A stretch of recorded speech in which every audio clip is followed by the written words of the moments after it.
naman akla. Narito tayo ngayon upang matunghayan ang napakainit, nagbabaga at talaga namang usap-usapan at maraming pinakainaabangan na issue ni Ate Erica.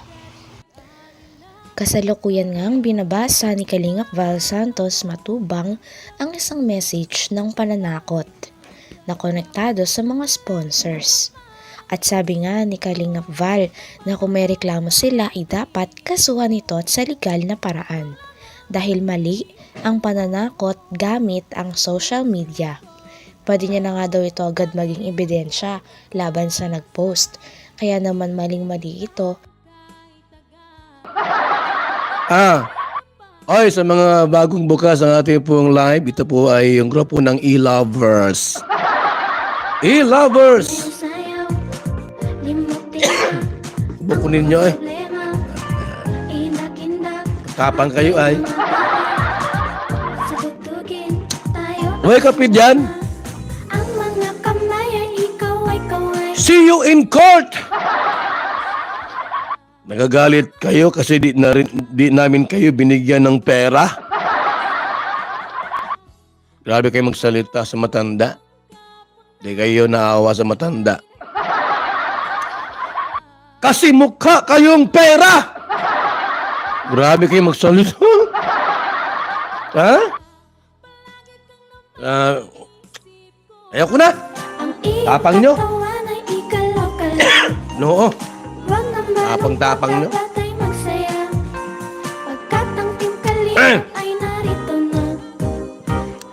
Sige lang, Day. And talk to na Tonya Cao Torres. Hindi ako kalaban dito, Pero tutulungan ko sila Tatay Miguel. Sa abot ng aking makakaya. Lahat ng pagbabanta, paratang ninyo, ako ang magdala sa korte. Hindi sila. Sila pipirma lang. Tutulungan namin sila, ang aming Linga Foundation Incorporated, Val Santos Matubang. Yung mga banta mo sa social media, tutulong ako. Hindi ako ang kalaban ninyo. Sila. Sila po ang kalaban ninyo. Ako'y mamagitan laang. Ako'y nag-gather po ng mga evidence, iba't ibang mga spy. Yung mga drone dyan naglipana sa ere. Mga evidence, data. Pag nakita ko po yung mas matinding ebidensya po na kayo ang naging sanhi kung bakit po itong mga batang ito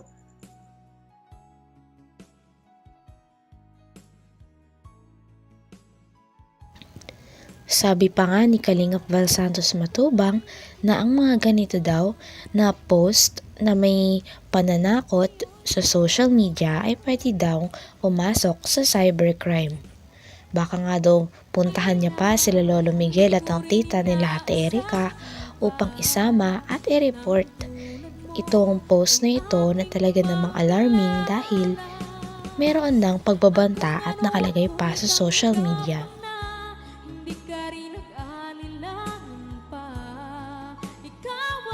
gitan laang.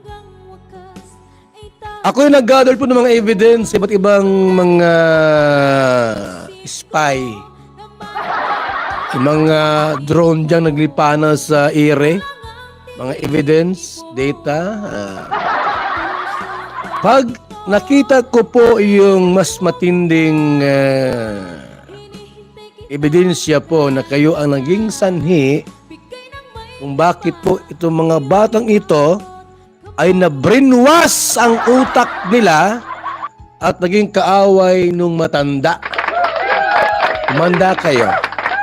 Manda kayo, ha? Kasi brainwashing yan sa batang... Akala ko mga matalino kayo. Huwag kayong mag-post sa social media ang may pagbabanta sa mga maralitang Pilipino. Mali yun. Gusto mo ng katahimikan? Burahin mo. Sa lalong madaling panahon, pati video ko nakapost doon. Cybercrime Division ng baka sa isang araw nasa RTC tayo. Mali yan ganyang mag-post po na may pagbabanta. Babasahin ko ulit. Dami mo mga naipost dyan. Miss Antoniacao Torres. Silang kaaway mo, hindi ako. Ako ay tutulong lang sa kanila. Pipirma lang sila at ako po ang mag-asikaso at mag-gather ng mga evidence laban sa inyo. Anong laban nila? Senior citizen, walang ipin yung isa. Sabi mo dito, ay grabe kayo magsalita. Sus! Anong sabi nyo dito mga kalingap, oh? Ha? Ay, grabe itong Huwag namang gayaan. Pati ipin ni tita, pupudpurin nindo. Huwag naman pong... Ay, hindi maganda yan.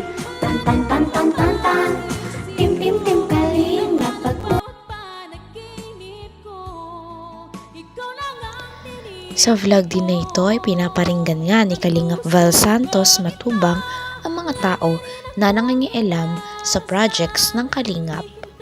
Alam daw ng Kalingap ang kanilang ginagawa, ngunit may mga tao talaga na binubudol o binibrainwash daw ang mga taong nasa Kalingap upang umalis. Kaya naman nangyari ang sitwasyon kay Ate Erica. Hindi maganda yan.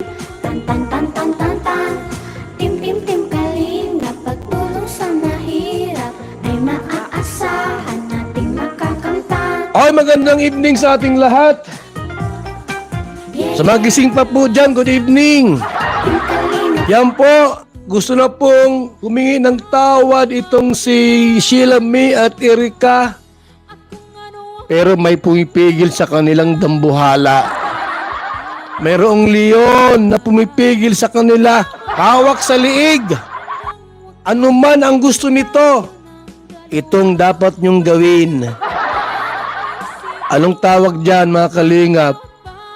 Kinokontrol nyo ang damdamin nila. Wag ganon. Wag naman ganyan. Gusto lang humingin tawad sa lulo. Pero kinokontrol ninyo, huwag niyong gawin yan. Kami ang mga kalaban ninyo, kakasuhan namin kayo. Abay, tinatakot nyo. Huwag niyong takutin yung bata. Gusto na magkumbaba sa lulo po, humingin tawad at magsisisi, pinipigilan nindo. Ha? Gusto nang humingi ng tawad,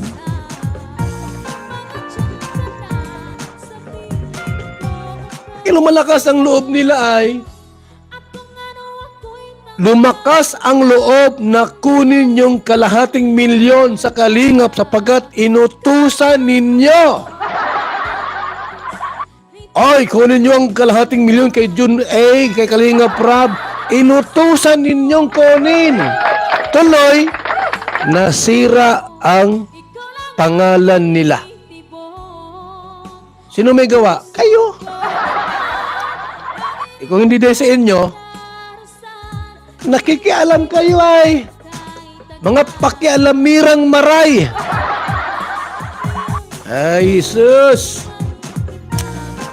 Ay, magandang evening, morning po sa ating lahat. Morning na po, hello kay Ingot TV, shout out. So first, Hanggang dito na lamang muna ang ating napakainit, nagbabaga, pinakainaabangan at usap-usapan na latest issue ni Ate Erica. Maraming salamat sa inyong panonood. Hanggang sa muli. Bye!